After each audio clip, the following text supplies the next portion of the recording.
Hey everyone, brand new episode of David Seaman Hour coming at you from Santa Monica, California.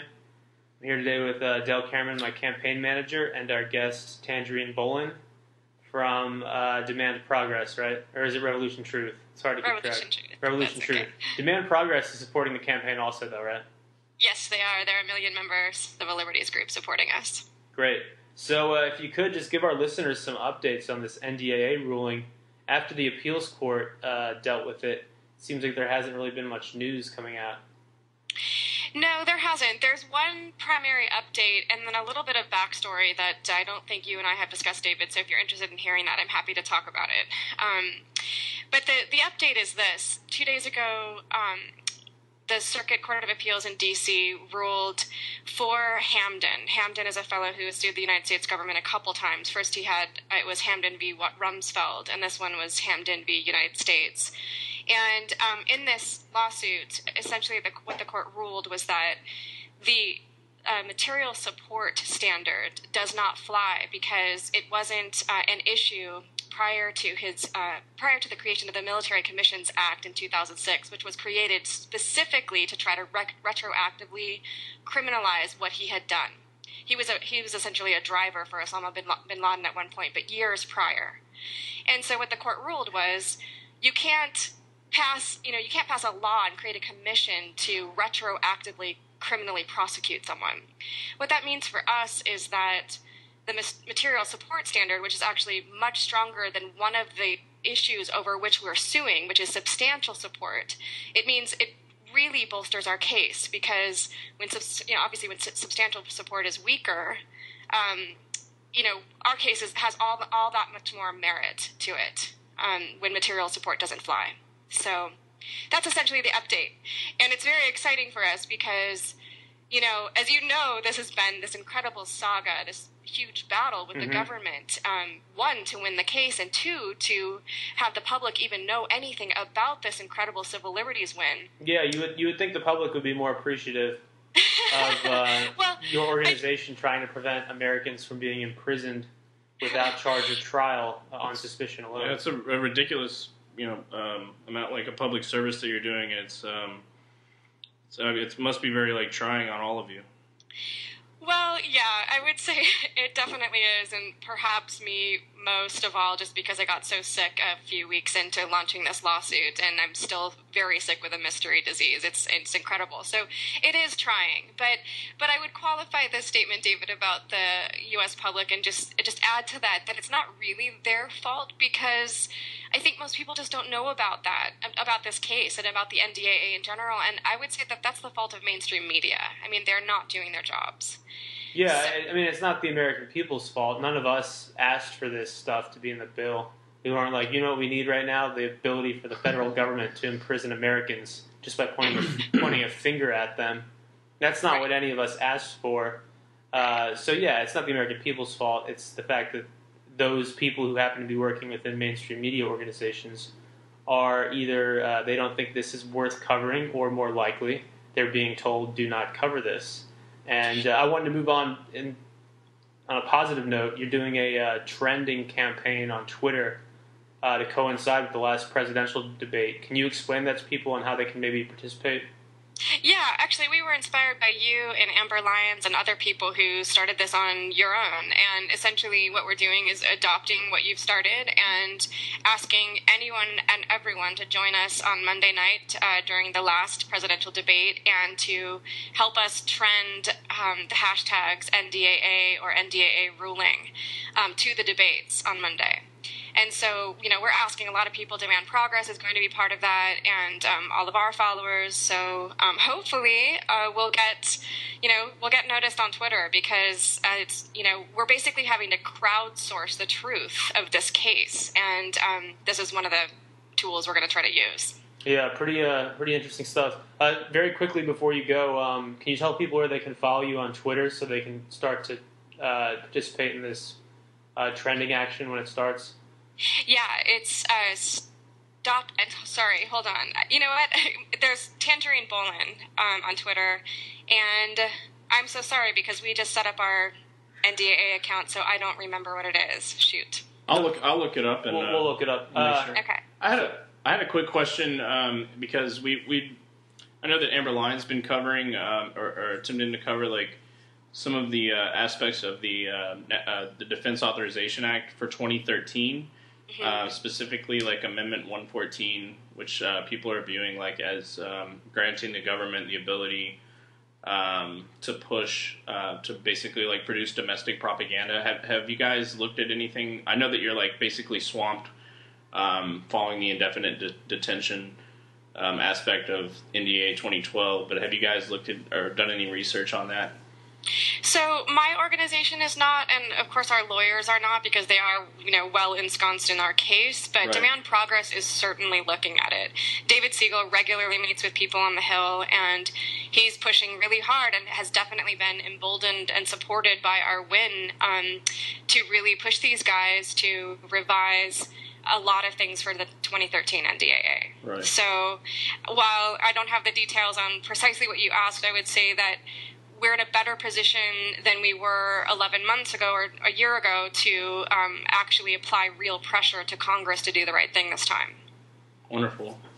Yeah. Well, just on a personal note, I want to really thank you for what you're doing. And I know it's, like I said, it's got to be very trying on you, and I know that you've been ill, so I really appreciate everything that you're doing. Thank you. I appreciate that.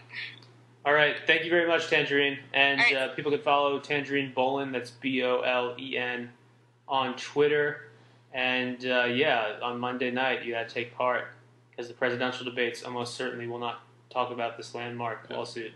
That's And hashtag NDAA or hashtag NDAA ruling.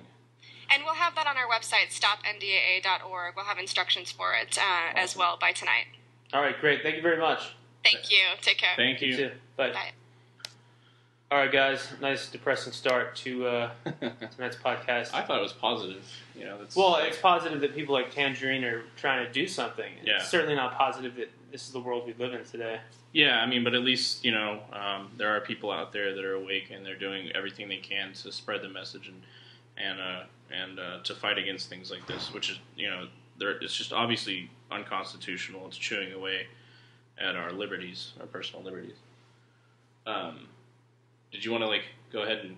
Let's jump into the Bikram thing. You want to talk about the Bikram? we both want to talk about the Bikram thing. So how do we preface this? Well, I think we've been in LA for a couple days and we finally got away, and we're in Santa Monica now. We just went down and enjoyed the beach and had a wonderful experience. But for the past few days, we've been trapped at a Radisson hotel right by LAX. Right by LAX. It's literally right in the middle of the airport. There's an airstrip. There's an airplane's landing feels 100 feet above your head. But we got there and there was there's a yoga convention, a Bikram yoga convention, and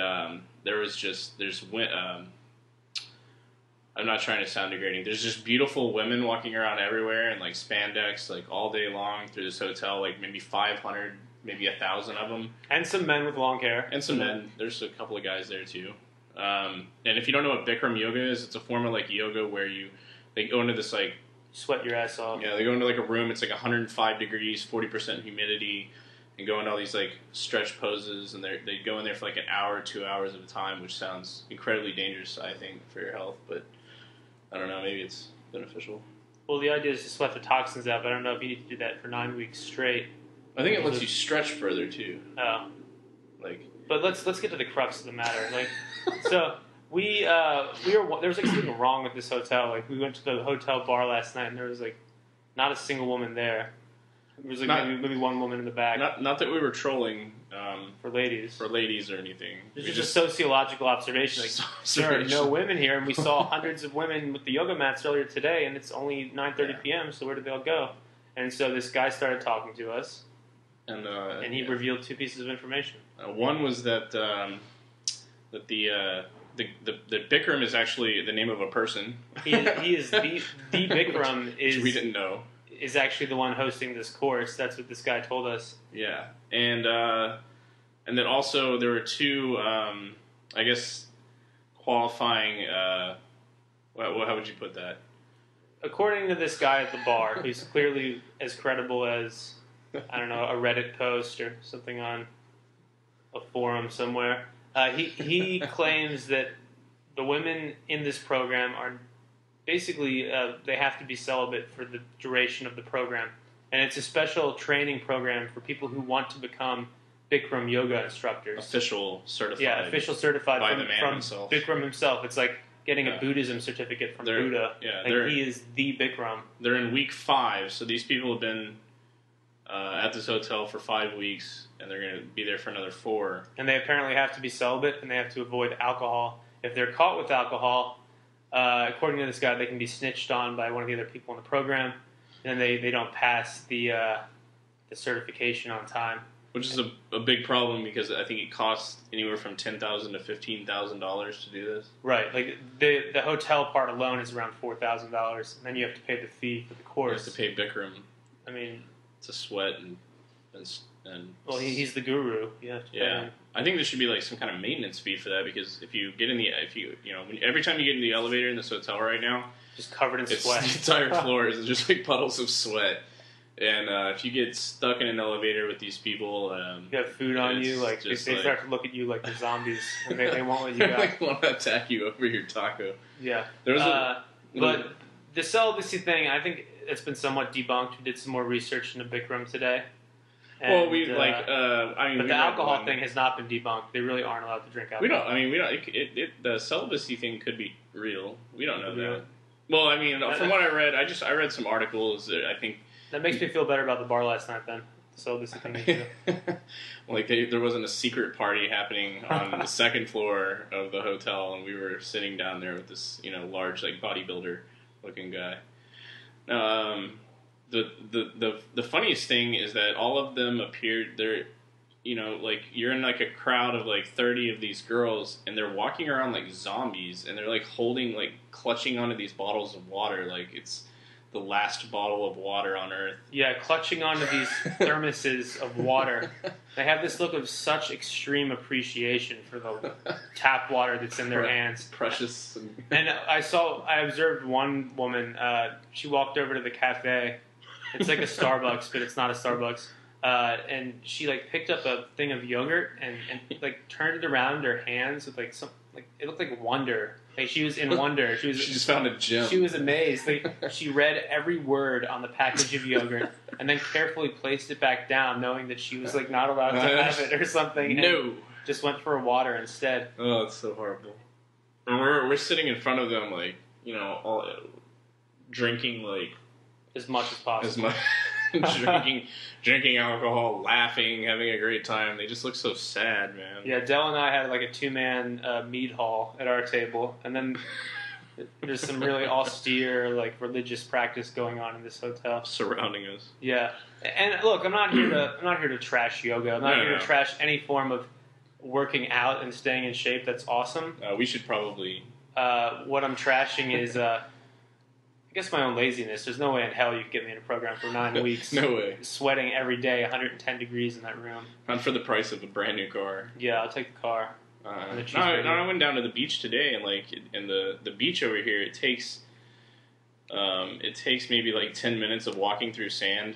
It's not that far. It's maybe 100 yards, but it takes about 10 minutes walking in the sand to get there. And by the time you get there, your legs are just you're tired almost, if you're not a runner or something. And then swimming in the ocean for 30 minutes, I felt like if I just went down there and did that every day. And I live in Texas, so there's no beaches, and it's just 110 degrees. It's 110 degrees. It's Bikram yoga temperature everywhere I go. But if you just did that every day, I feel like I would be in just excellent, great shape. I don't have to go into a room and Today was the best beach I've ever been to, and I've been to. I'm fortunate that when I was a kid, my parents took me to a lot of places, and this is the best beach I've ever been to. There has to be a special mention and thank you to Amber Lion for dragging us out to Santa Monica Beach, because if she wasn't here, we would probably still be at Radisson. Still be at the Radisson. Still making jokes about how we're in the middle of a monastery. Yeah, deciding whether or not we would prefer to watch news about. But the Barack Obama winning the debate, yeah. or Romney, depending on what channel we're on. You flick on MSNBC, and Barack Obama is the clear winner of every debate ever. And they actually, one of their hosts actually said, some people out there are saying that Barack Obama's campaign has not been perfect so far, So it's like the best they can do in terms of criticism is like it's not quite perfect. Not perfect. You know, he's got to improve it. It's not perfect. It will be. And then you turn on Fox News and it's like Mitt Romney, strong leader, strong patriot, family man, American Father. values, small business owner who happens to have like hundreds of millions of dollars. And there's the article that came out today that Nicole Powers, who's the managing editor for Suicide Girls, was really excited about. And if you follow her on Twitter, you should check that article out. I think it's Greg. Greg Palast new article. It's published in The Nation. Yeah, it's Basically, Mitt Romney made some. According to Greg Palast's piece, Mitt Romney made money off the really like some of the worst moments of the auto bailout. Yeah, and something about Mitt Romney's career. This is a guy who is like an alchemist. He can turn lead into gold. This guy makes money when the market's going down. He makes money when the market's going up. He makes money when the market's going sideways. And one thing I kind of like about that, send all your Twitter hate my way after the show. One thing I kind of like about that is maybe it'd be cool to have a president who can sign a contract with China that totally owns them in some way. Because that's like apparently what he's very good at. Yeah. Is this financial maneuvering that nobody understands. Maybe that's what America needs, is some of that money out of nothing.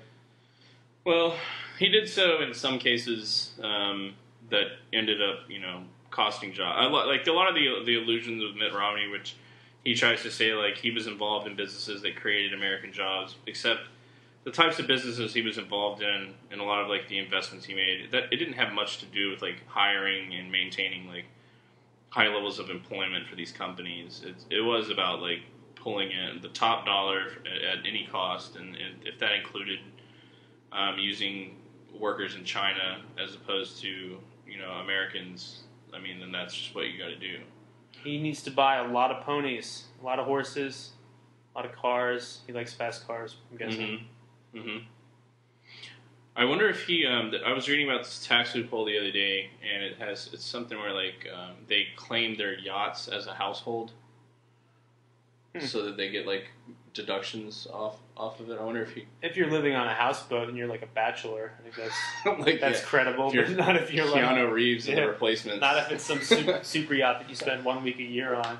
Did you see like during the RNC, and someone capped a picture of him. I think it was after the first night, and he was on some yacht over in Florida, and it had a Cayman Islands like flag on it. Did you see that? I didn't see that. That's I thought when I saw that, I was like, well, that's damning, like, but it's not, Yeah, it's not. I know a bit about boats, and a lot of boats they're just registered in these places, and even like the cruise lines like Holland America and Royal Caribbean. Right. It'll say like British Virgin Islands or Bahamas or something, even though it's clearly like just based out of Florida. Well, the other thing we were talking about last night is like a lot of people attacking corporations, and it's, and you want to do like you feel like you want to do that because of the amount of money they spend lobbying to keep loopholes like this in place and keep like capital gains tax and things like that really low. But when it comes down to it, that's the way the law currently works. Like these tax loopholes. These corporations aren't doing anything illegal by pursuing them. In fact, what would be illegal for these corporations to do is to not act in the best interest of their shareholders.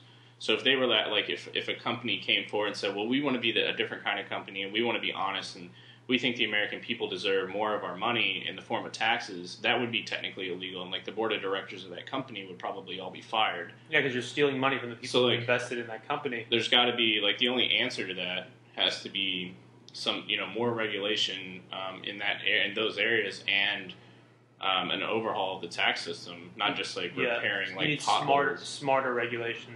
Yeah. The tax code is totally broken. Like I'm not one of those people who believes that we shouldn't have to pay taxes. Like I understand like society as a whole, there are things that society needs to pay for and government needs to pay for that individuals will not pay for.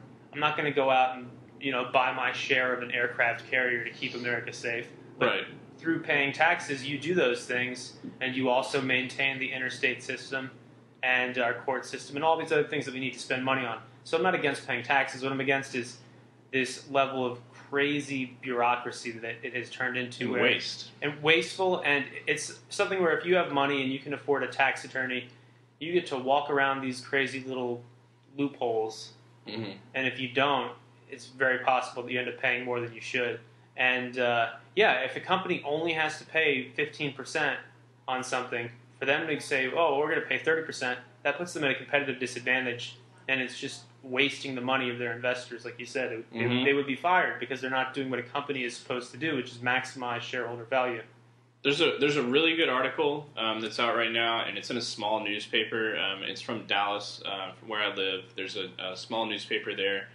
It's more about it's more like a community newspaper. It's not like the Dallas Morning News, which has like a much wider distribution. But it's called the Dallas Observer, and maybe I'll find it and retweet it later so you can find it on my timeline. But it was like the 10 most horrific like tax loophole stories, and the first part of it they go into and they start talking about all these companies, and they say like UPS paid a like 24% tax rate, and their big rival, which is of course FedEx, paid like 2%, and it's like the same type of company, and they go through like several like companies like that where like certain companies have just like made they've taken advantage of more loopholes to pay less taxes, and it seems sort of stupid, don't you think, that two companies that are like basically in the same doing the same industry, thing, but one of them lawyered up, yeah, and one didn't as much. But I mean, honestly, like if I was running that company, it's not my job to do the right thing. It's my job to make as much money as I can for my shareholders. Speaking of companies and making money for shareholders, we didn't mention the sponsored message at the beginning of the show. Oh, so I'm going to do that now. Head over to creditcardoutlaw.com. Sign up for a good credit card. They do exist. I know it's kind of an oxymoron, but good credit cards are out there. And head over there, sign up for it. I have a financial stake in that website. And I founded it a few years ago. I'm very happy with the offers that are there right now, including the Capital One Venture Rewards card. If you like to fly for free, that's a good one. But to go back to what you were saying, excuse me, I think we're seeing this also in a related way with the patent wars that are occurring between Google and Apple and Samsung, where it's like, this doesn't really help anybody. This doesn't help society at large.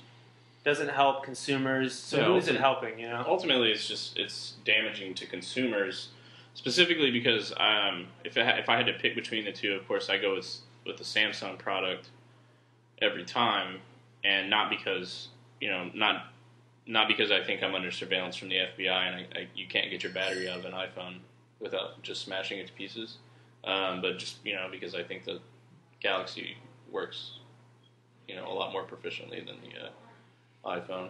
But now, I mean, like even if Apple did come out with a better product, I think I would like refrain from getting it just because I think that the people that are doing that who are starting all these lawsuits are kind of dicks, and I think it's going to end up affecting the consumer more than anything.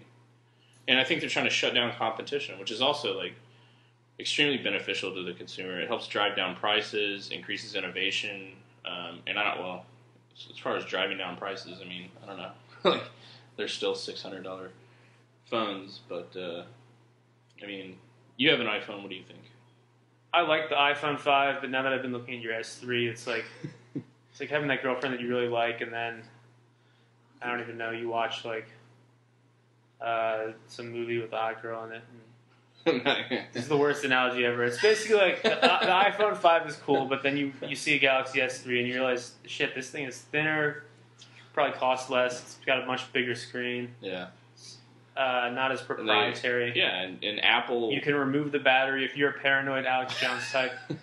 You want to remove your battery. And aside from, like, is the government spying on you, it's just nice to have that fucking thing off every now and then because it's just blasting... Yeah, we're going radiation through the air at all hours of the day, and I know you sleep right next to it. It's not a bad idea to turn it off for a couple hours. Tomorrow, when we go to the beach, we're leaving our phones here. Yeah, only because I almost had a panic attack today. I was afraid of dropping it in the sand. And plus we have to like. But I like the iPhone 5. Here's what I like about it: it's faster and it's thinner than the iPhone 4, which was a phone I liked a lot. I think you like it because you own one, and.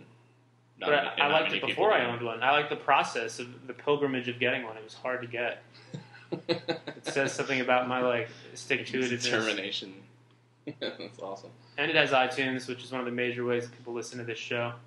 So mad respect, iTunes. What can I do? Like, I can download, what's it called? Stitcher. Stitcher is an amazing app. I actually use Stitcher on my iPhone. Like, about half the time. Yeah. Dogs do not respect when we're recording podcasts. I know. About half the time I use the Stitcher app on my iPhone because it helps you find a lot of new shows you would not have found out about otherwise. And half the time I use the podcast app.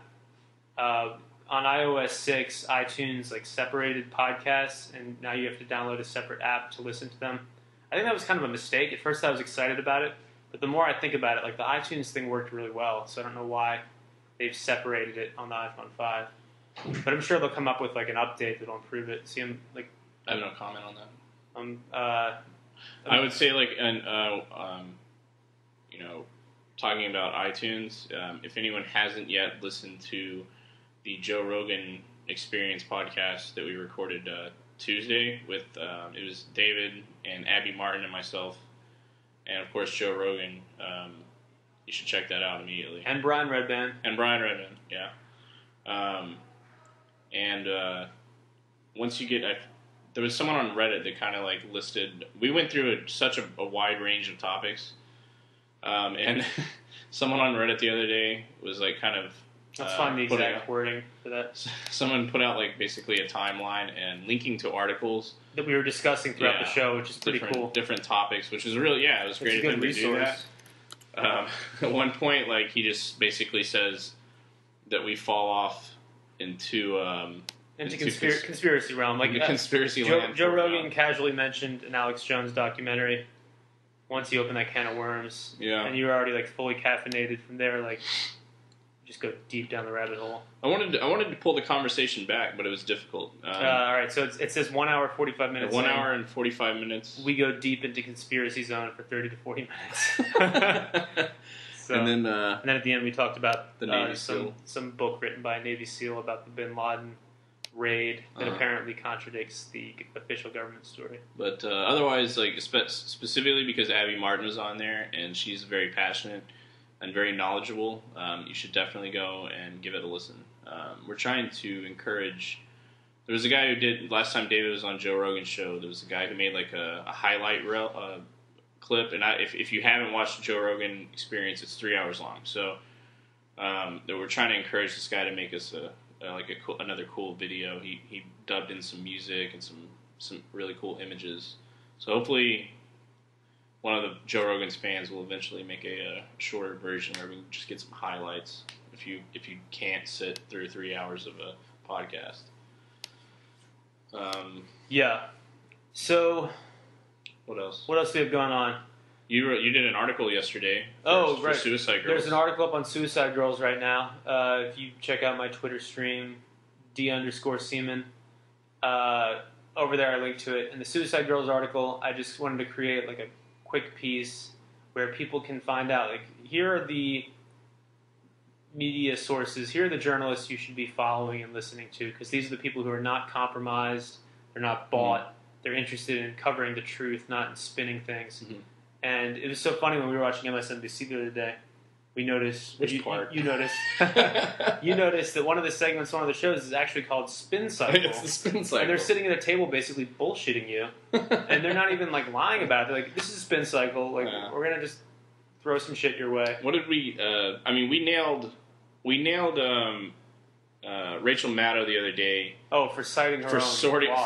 She had all these, like, graphs and stuff on her show. And if you look down at the bottom of the fine print, it like she sourced her own blog. So it's like she goes to her blog, posts stuff on it, and then has a show, and then sources her own information. Yeah, like no journalistic integrity. One of her staffers, same company, one of her staffers posts a graph, and then they pull that graph, put it on the show, and at the bottom it says source, Maddow blog, and then the staffer's name. She's melting down, dude. Like, what was the deal last night? I mean, I feel like we saw something on there last night. Granted, I had... You see a desperation in her eyes, and pretty much every anchor at MSNBC, they're so desperate to get Obama a second term. That's not the role of the media. Your job is to cover the fucking news. You should be more of a referee than a cheerleader. Yeah, and it's the debate thing. Like, I wish we should just start calling it something else, because, like, as far as I know, when there's a debate, not just a presidential debate, but a debate anywhere, at the end of the debate, there's a clear winner. And the reason that happens is because the questions are specifically engineered in such a way that, like, one person has to be right and one person has to be wrong. And the thing is, like, in this situation, they ask questions and they're so, like, vague, and they allow, like, the moderator doesn't take control. They allow the different candidates to just basically BS for, like, 2 or 3 minutes. And there's never a clear winner. They're just BSing. They're just like, well, first off, let me tell you a story about my grandmother. Or about this guy. His name is Kevin, and right. Kevin is works in a factory in very far away, and insert random city name here. And I met Kevin and his family, and and it's like, okay, answer the question, man. Yeah, and it's cheesy too in the quote unquote debates where I hate when somebody stands up and asks them a question. Like, and then for the rest of the debate, they keep calling that person out by name. Yeah. Instead of just addressing what the country needs to hear about, they go like, "Well, Jeremy would have that job under my administration. Yeah. Jeremy would be able to find that job." Like they give a shit about Jeremy. Yeah, like Jeremy's, they're not going to call Jeremy after the godfather of their son or something. Like, like they're going to Jeremy's 2-year-old's birthday next week or sending them a card. Like they don't care about Jeremy. Like Jeremy's relevance ends the second the cameras go off. Yeah, I mean, and you know what? Mitt Romney tried to do that with a Navy SEAL that had, I guess he was one of the Americans other than the ambassador that was killed in Libya, and Mitt Romney was throwing his name around and doing that, and the mother and the family called him out. It was like, could you please stop politicizing my son's death? And I'm just wondering, I wonder how many other people, since they do this all the time, how many other people they can just laugh and give a cold smile and then keep. Yeah, I wonder how many. I wonder if you're this guy Jeremy, I wonder if his family's sitting there and this is BS. Why are they talking about me? Right, and not the situation. The situation that my experience represents. Right. It's not like Jeremy is the only person looking for a job in the United States. They're going to get him situated, and then everything's good. I mean, we love Jeremy. But finally, I want to talk about what we were talking about last night, which was how the presidential election is almost a lost cause. If you want to improve things in this country, you go after getting better people into Congress. And we had a good discussion about this. Yeah. I mean, what we want to do eventually, and we're working towards it, is empower people in every congressional district to get together and try to basically fire their congressman. And I've talked about this before, and what I try to contrast is there's people that are involved in protests now, and they're their big thing is we need to have a major revolution in this country, and we need to overthrow our government, blah blah blah. We're not advocating that at all. And what I'm saying is you don't understand. Our system of government is actually set up to allow that naturally. We have midterm elections every 2 years, and there are 435 people in Congress that we could get together and fire every single 2 years. A lot of people will say, well, the odds are really stacked against us with some of the laws, especially the two-party system that we have right now, where even if someone wanted to run as a Democrat, the Democratic Party in their district may just eat them alive and destroy them, and that's unfortunately what they do. But there's a lot of things you can do. Let's say if you took one of these Occupy movements where there's 150 people, that's a lot of people. That's a lot of people. That's a lot of power. In most congressional races, you don't have 150 people knocking on doors or making phone calls for you. It's usually 15, 20 people in some of the smaller districts. And if you took everyone that you knew that was interested in being an activist and has energy and wants to go out and do things like this, you could drag all those people and you could go door to door to support a politician that really shares the same values as you, that is willing to fight for the same causes, and then isn't just some party patsy of whatever party he's affiliated with. Right. So if you're some noob freshman in college and you just went to your first Occupy protest or Tea Party event or whatever, and you have signs that say we need an overthrow, that's not what we need. We don't need a violent revolution. We don't need a revolution. All we need is for people to start paying attention and start giving money and lending their time to better candidates. And if there are no good candidates in your district, if there's no David Seaman clone out there, we're working on it. But if there's not a clone of me in your district, run yourself. You know, like we've already received requests from people for some basic info on how to do this, which we're going to put out. I'm happy to help people like navigate what we've already navigated. And if there's absolutely no one in your district who is truly independent, and if there's a couple of bought hacks who supported the NDAA and supported the Patriot Act and SOPA and all this shit, if that's the case, run yourself. It could be the adventure of a lifetime. Chances are you're going to get bogged down in a lot of forms, as I did. It's part of the process. It makes you a more patient person. At the end of the day, I think it's incredibly rewarding, and it's one of the most patriotic things you can do as an American citizen is to stand up and represent your area if nobody else is doing that effectively. You don't even have to do that on a congressional level. I mean, if you take, like, honestly, like, if you have some issues in your own city that are really bothering you, and a lot of times the people that are running your city managers, city council members, your mayor, those people a lot of times have more of a direct impact on your life on a daily basis than the federal government does. I mean, they determine when your trash gets picked up, how clean your water is, what schools your kids go to, things like that. It is so much easier to go. If you had 100 people that were willing and dedicated to like kick out a city council member, nothing could stop you. I mean, if you took those 100 people, went through the entire district, and just talked to the people, went in public, knocked on doors, it would be so easy to just basically fire them.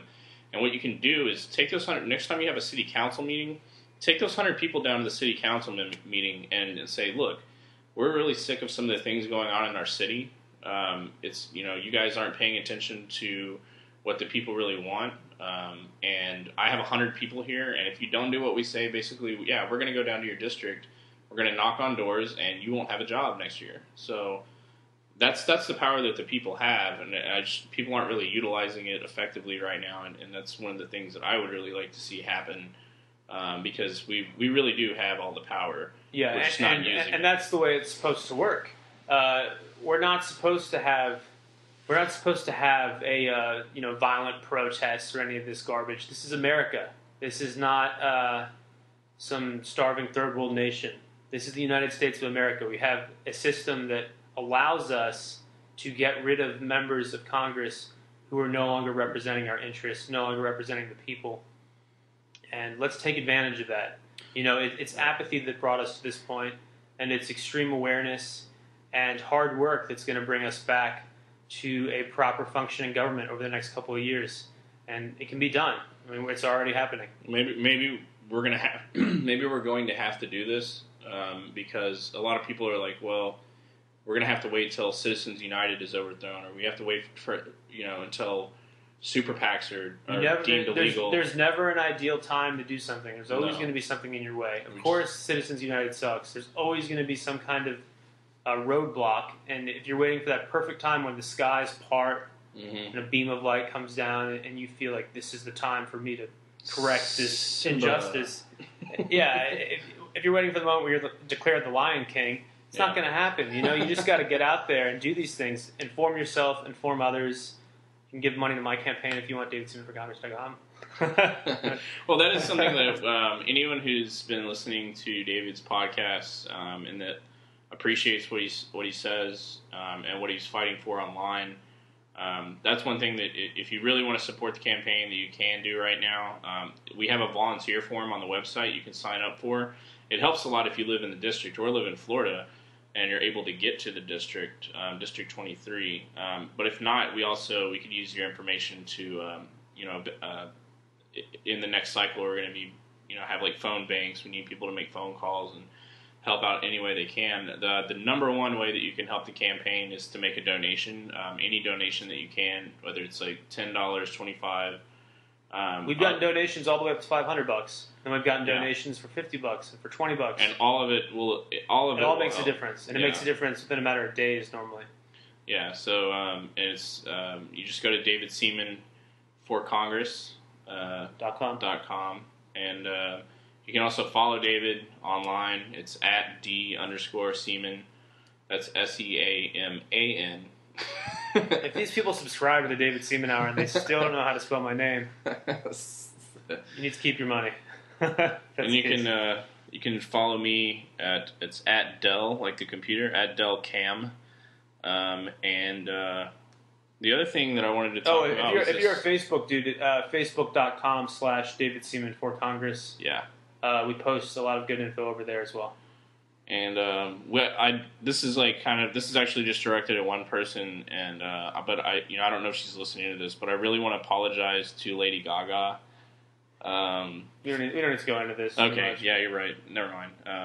She probably won't hear this anyway. So, but I mean, yeah, celebrities are weird people. Yeah, and really, like, they're no different from you and me. They have all kinds of weird pressures in their minds. That's true. But that's true. I think anybody who wants to look into that can see what happened in this. It was just it was an innocent invitation. Yeah. Anyway. But anyway, thank you so much for watching for listening to the David Seaman Hour. I wish you were watching. We need to get cameras at some point. Yeah, we gotta upgrade. I don't know. I'm not that attractive, looking up a guy, so I don't want to kill your ratings.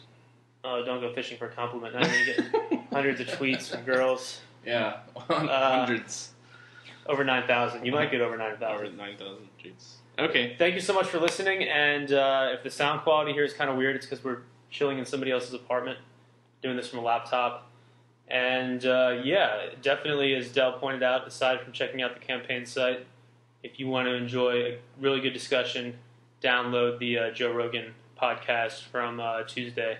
I think you guys will really enjoy that one. Thank you. Take care.